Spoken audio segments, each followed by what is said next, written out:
Guys, good afternoon.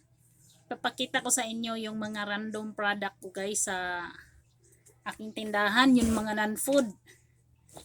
Oh. Nagsabi kasi si Lisel, nanood ako kay Lisel, Dumdum. Ayan, marami din akong mga random na bagay na minsan lang hinahanap sa tindahan. Ito, mga needle. 8 per pack yung benta ko nito. Kasi yung dating na binibenta kong mga karayom guys, isa-isa na kalawang. Mahirap ibenta isa-isa. Tapos makatusok ka pa. Ito, may ano din ako, tong.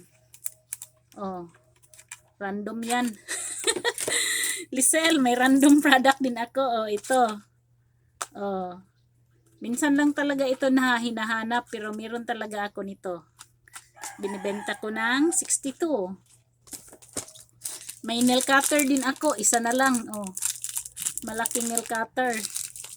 Mayroon din akong mga chupon. Oh, mga chupon sa bibiron.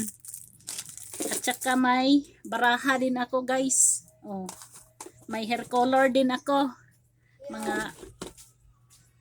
May bumili na bata, guys. Naputol tayo. Saan na ba tayo? Random na hair color. Ito, 5 ito guys. Iba't ibang kulay. Isa na lang naiwan. Ito, may strainer din ako. Ayan. Irigalo ko sana ito sa aking kapatid pero hindi ko na ibigay. Malayo man yun siya. Dinisplay ko na lang. At saka mayroon pa ding akong ano. Yan.